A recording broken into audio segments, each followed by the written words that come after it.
Corona కాలంలో ఓటీటీలో release అయిన సినిమా ఓదెల రైల్వే స్టేషన్. ఇప్పుడు ఆ చిత్రానికి సీక్వెల్ తీసి పాన్ ఇండియా స్థాయిలో రిలీజ్ చేసింది Sampath Nandi and team. Ashok Teja direct చేసిన ఈ చిత్రానికి స్క్రిప్ట్ అందించడంతో పాటు దర్శకత్వ పర్యవేక్షణ కూడా చేశాడు సంపత్. తమన్నా, వశిష్ఠ ముఖ్య పాత్రలు పోషించిన ఈ చిత్రం ఈ రోజే ప్రేక్షకుల ముందుకు వచ్చింది. దీని విశేషాలేంటో చూద్దాం. విలన్ ప్రేతాత్మగా మారి తన ఆత్మకు శాంతి లేకుండా చేసిన ఊరి మీద పగ తీర్చుకోవాలనుకుంటాడు. అందులో భాగంగా ముందుగా ఒక శోభనం గదిలోకి అడుగు పెడతాడు. పెళ్లి కూతురు జుట్టు పట్టుకుని లాగితే చర్మం మొత్తం మూడి వచ్చి తలంతా రక్తసిక్తమవుతుంది. విలన్ నెక్స్ట్ టార్గెట్ మళ్లీ శోభనం జంటే. ఈసారి సెటప్ మొక్కజొన్న తోటలో. అక్కడ పెళ్లి కూతురి నోట్లోకి మొక్కజొన్న కండెను కొట్టి చంపుతాడు. నోట్లో మొక్కజొన్న కండితో కాలిన శవాన్ని 1కి 4 సార్లు చూపించి మరీ సన్నివేశాన్ని ముగిస్తారు. ఇంకో సీన్ లో ఓ చిన్న పాప కత్తి తీసుకుని కథానాయిక తల నరికి చేత్తో పట్టుకుని వెళ్తూ ఉంటుంది.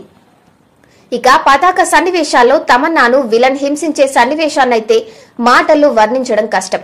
విలన్ పాత్ర మీద ప్రేక్షకుల్లో కసి పెంచడానికి ఇలాంటి సీన్లు పెట్టి ఉండొచ్చేమో కానీ లేడీ క్యారెక్టర్ల మీద ఇంత తీవ్రస్థాయి హింసను చూసి తట్టుకోవడం మాత్రం అందరి వల్ల కాదు.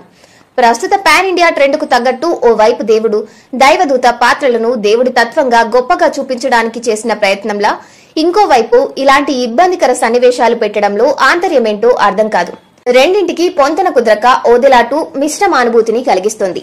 దైవ భక్తి వర్సెస్ దుష్ట శక్తి. ఇది సక్సెస్ఫుల్ సినిమా ఫార్ములాలో ఒకటి.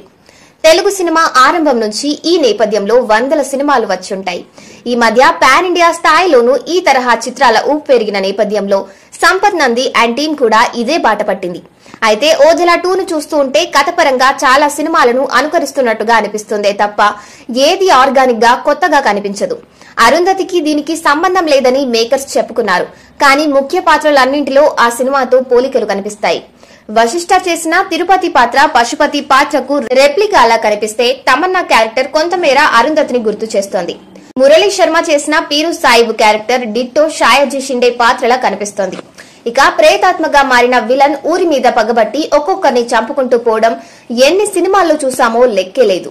చిన్న సినిమా అయినా విజువల్స్ లో, గ్రాఫిక్స్ లో భారీతనం చూపించడానికి ప్రయత్నించారు.